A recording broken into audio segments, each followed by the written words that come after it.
Sansara.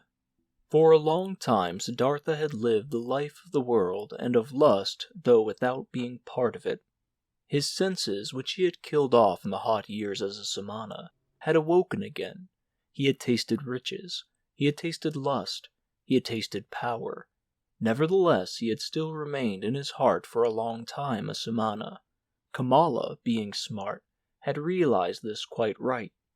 It was still the art of thinking, of waiting, of fasting, which guided his life.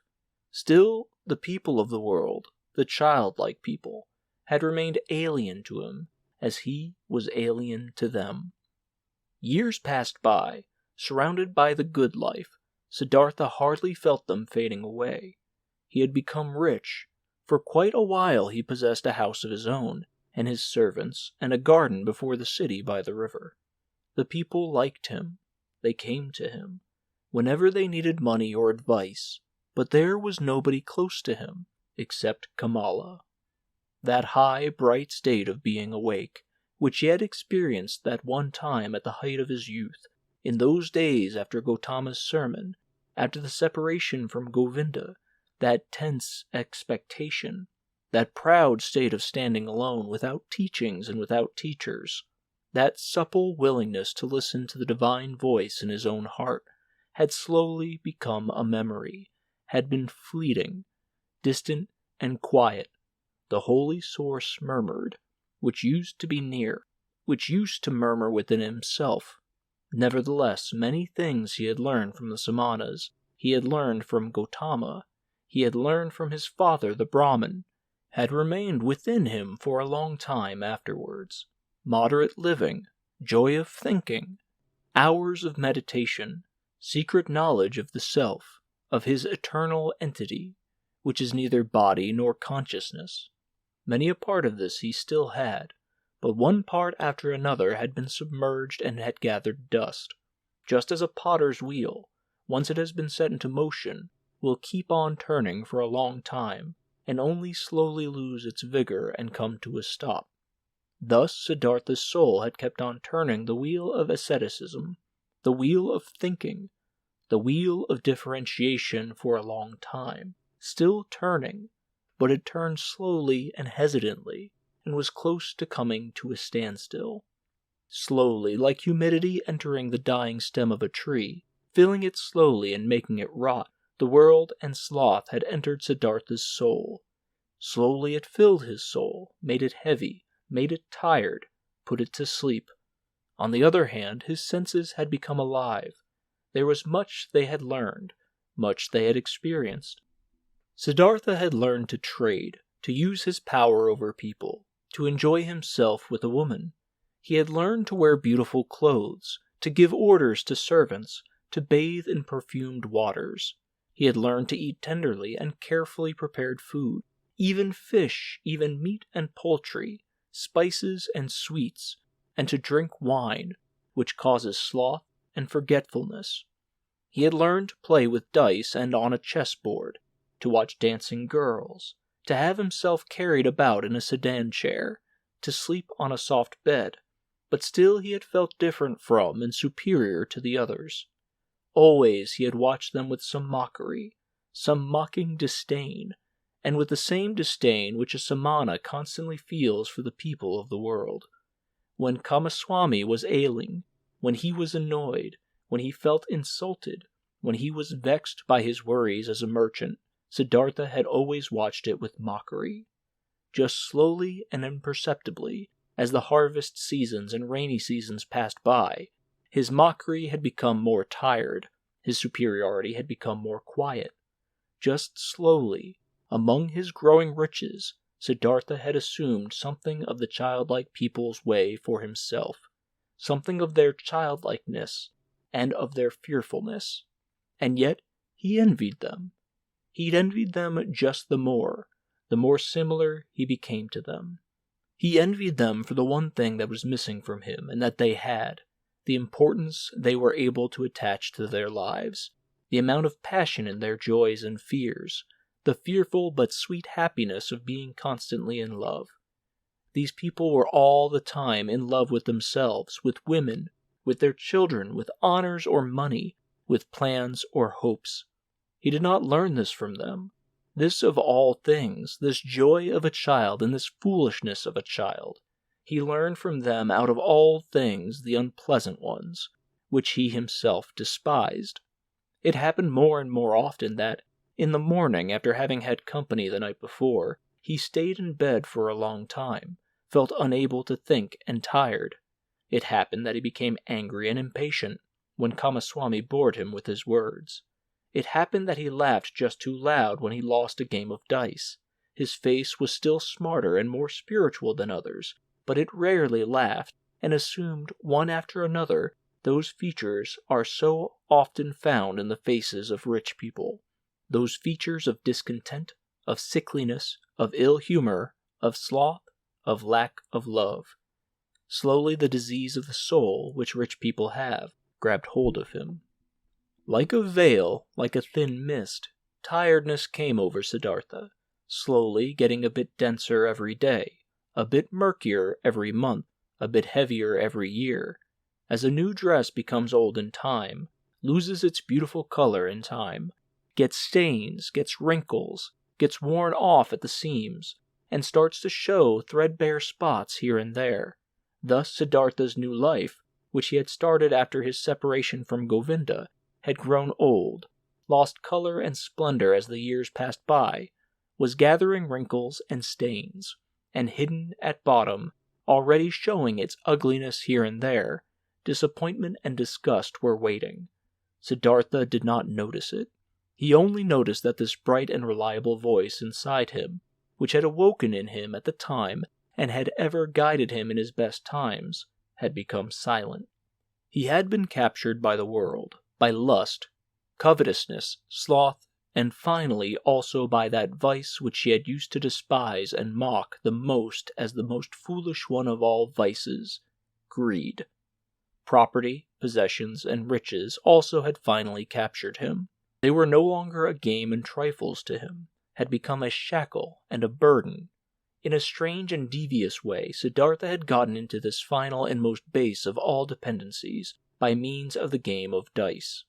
It was since that time, when he had stopped being a samana in his heart, that Siddhartha began to play the game for money and precious things, which he at other times only joined with a smile and casually as a custom of the childlike people, with an increasing rage and passion. He was a feared gambler. Few dared to take him on. So high and audacious were his stakes. He played the game due to a pain of his heart. Losing and wasting his wretched money in the game brought him an angry joy. In no other way he could demonstrate his disdain for wealth, the merchant's false god, more clearly and more mockingly. Thus he gambled with high stakes and mercilessly, hating himself, mocking himself, won thousands, threw away thousands, lost money, lost jewelry, lost a house in the country, won again, lost again. That fear, that terrible and petrifying fear, which he felt while he was rolling the dice, while he was worried about losing high stakes, that fear he loved and sought to always renew it, always increase it, always get it to a slightly higher level. For in this feeling alone he still felt something like happiness, something like an intoxication, something like an elevated form of life in the midst of his saturated, lukewarm, dull life. And after each big loss, his mind was set on new riches, pursued the trade more zealously, forced his debtors more strictly to pay, because he wanted to continue gambling. He wanted to continue squandering, continue demonstrating his disdain of wealth. Siddhartha lost his calmness when losses occurred, lost his patience when he was not paid in time, lost his kindness towards beggars, lost his disposition for giving away and loaning money to those who petitioned him. He who gambled away tens of thousands at one roll of the dice and laughed at it became more strict and more petty in his business, occasionally dreaming at night about money. And whenever he woke up from this ugly spell, whenever he found his face in the mirror at the bedroom's wall to have aged and become more ugly, whenever embarrassment and disgust came over him, he continued fleeing into a new game, fleeing into a numbing of his mind brought on by sex, by wine, and from there he fled back into the urge to pile up and obtain possessions.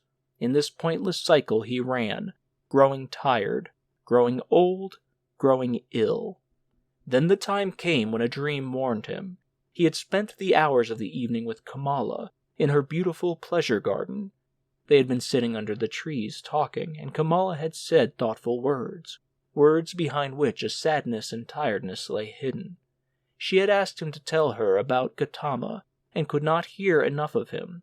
How clear his eyes, how still and beautiful his mouth, how kind his smile, how peaceful his walk had been. For a long time he had to tell her about the exalted Buddha, and Kamala had sighed and had said, "One day, perhaps soon, I'll also follow that Buddha. I'll give him my pleasure garden for a gift and take my refuge in his teachings." But after this she had aroused him, and had tired him to her in the act of making love with painful fervor, biting and in tears, as if once more she wanted to squeeze the last sweet drop out of his vain, fleeting pleasure. Never before had it become so strangely clear to Siddhartha how closely lust was akin to death.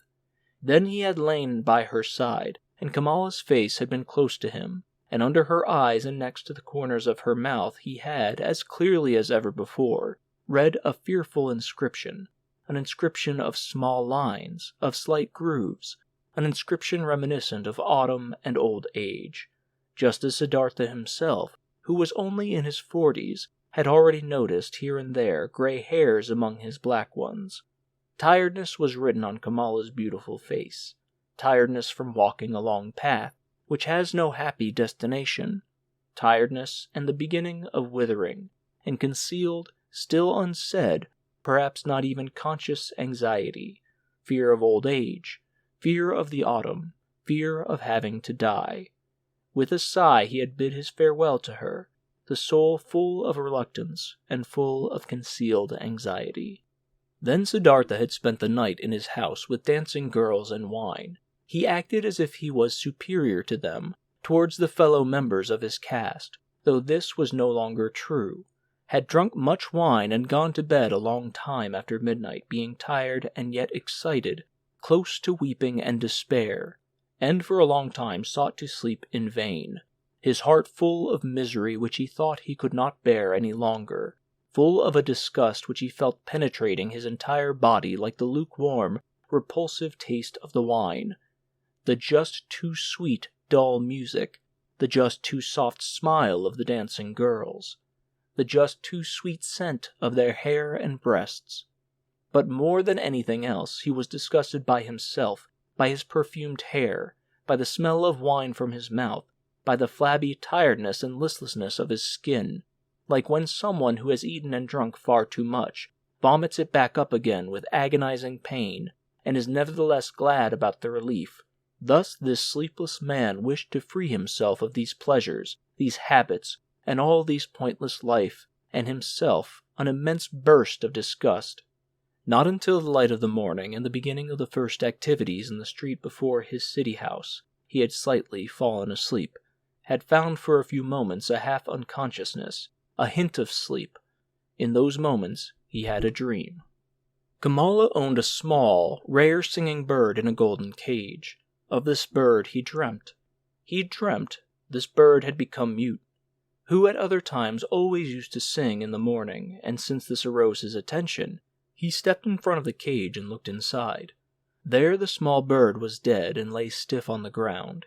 He took it out, waited for a moment in his hand, and then threw it away, out in the street, and in the same moment he felt terribly shocked, and with his heart hurt, as if he had thrown away from himself all value and everything good by throwing out this dead bird. Starting up from this dream, he felt encompassed by a deep sadness. Worthless, so it seemed to him. Worthless and pointless was the way he had been going through life. Nothing which was alive, nothing which was in some way delicious or worth keeping he had left in his hands. Alone he stood there, and empty, like a castaway on the shore. With a gloomy mind, Siddhartha went to the pleasure garden he owned, locked the gate, sat down under a mango tree, felt death in his heart and horror in his chest, sat and sensed how everything died in him, withered in him, came to an end in him. By and by he gathered his thoughts, and in his mind he once again went the entire path of his life, starting with the first days he could remember. When was there ever a time when he had experienced happiness, felt a true bliss? Oh yes, several times he had experienced such a thing. In his years as a boy he had a taste of it.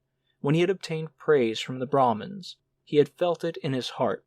There is a path in front of the one who has distinguished himself in the recitation of the holy verses, in the dispute with the learned ones, as an assistant in the offerings. Then he had felt it in his heart. There is a path in front of you are destined for. The gods are awaiting you. And again as a young man, when the ever-rising, upward-fleeing goal of all thinking had ripped him out of and up from the multitude of those seeking the same goal, when he wrestled in pain for the purpose of Brahman, when every obtained knowledge only kindled new thirst in him, and then again he had, in the midst of the thirst, in the midst of the pain, felt this very same thing. Go on. Go on. You are called upon.